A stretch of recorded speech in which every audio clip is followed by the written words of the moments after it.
Thank you very much. It's a real honor to have the highly respected, the great Prime Minister of the Kingdom of Norway with us today, who, as you know, has been doing a fantastic job and truly respected throughout the world as a leader. And thank you very much for being here. We appreciate it. And we're going to be having a meeting in the Oval Office in a little while where you'll be invited back and you can ask some questions. It's also a pleasure to have my friend who did such a good job at NATO, my great friend, right?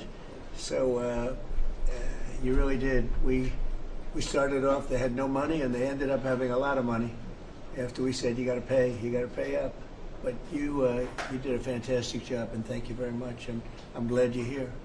Glad we meet each other again and under these circumstances. So we'll be meeting in a little while at the Oval Office, and if you have maybe one or two questions, we'll do it now, and after that we'll go to the Oval. Mr. President, on Russia, do you still believe that Putin is serious about peace, given the events overnight in Ukraine? And if that bombing doesn't end, are you considering new sanctions on Russia? So we are thinking that very strongly that they both want peace, but they have to get to the table. We're waiting a long time. They have to get them to the table, and I think we're going to get peace. We want to save 5,000 young people. I used to say 2,500. I now say 5,000.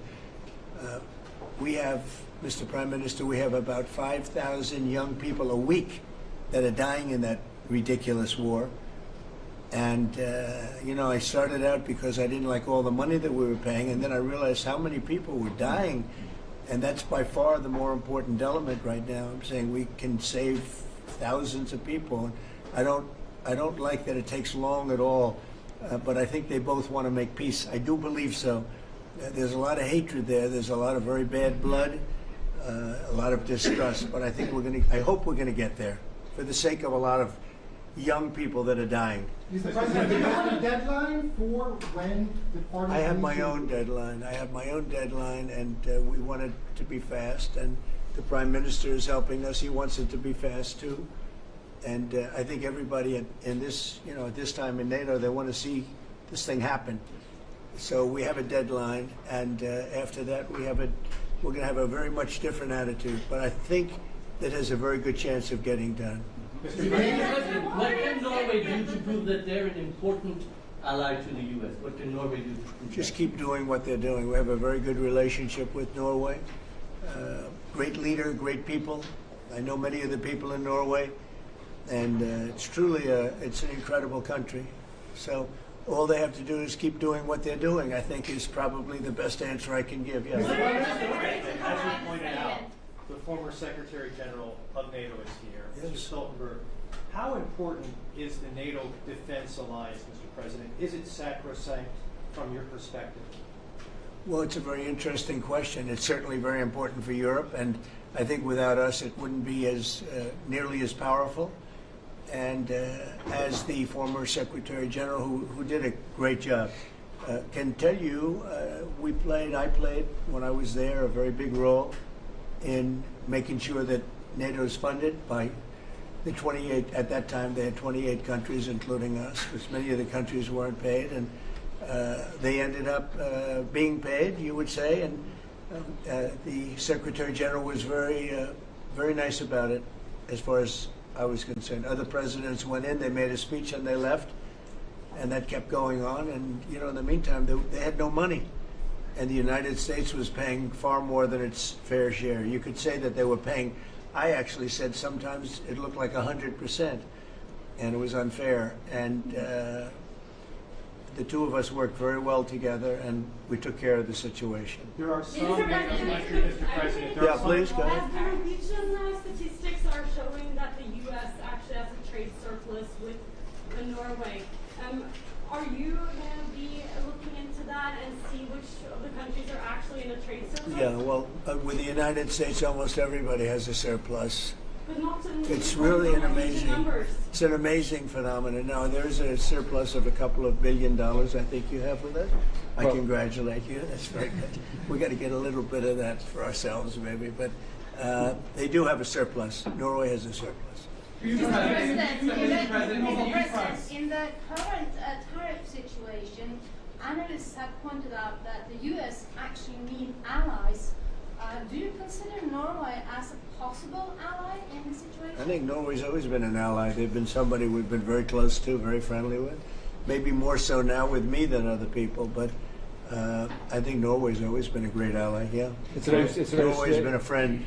That's a very strange question, actually, because the U.S. is our lead ally, and we build on a relationship which we will talk about now, Mr. President. But Yeah. it's of high relevance, and I'm very happy that we have Secretary of State and Secretary of Defense. Right.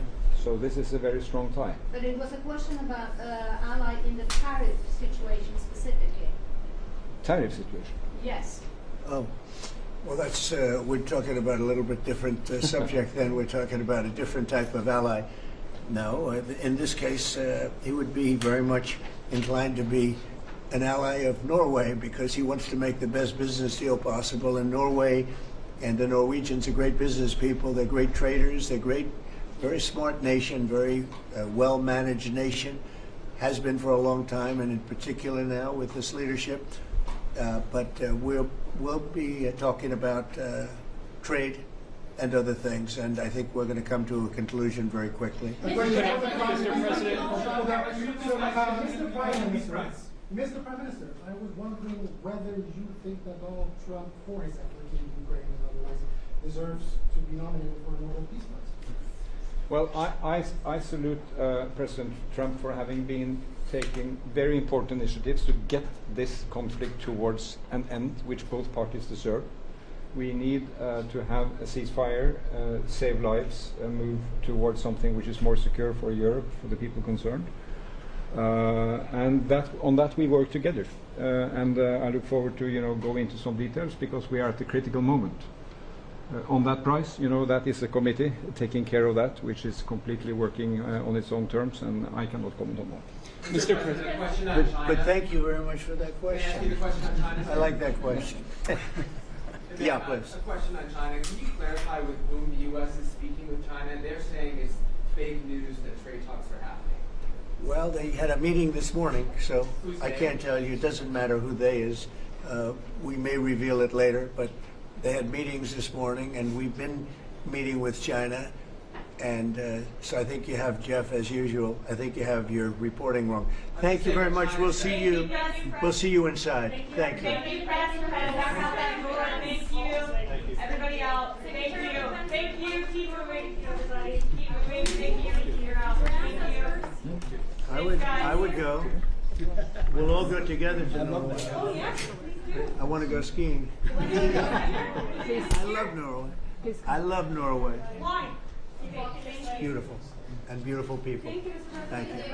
Thanks, guys. Okay, so thank you. Keep going.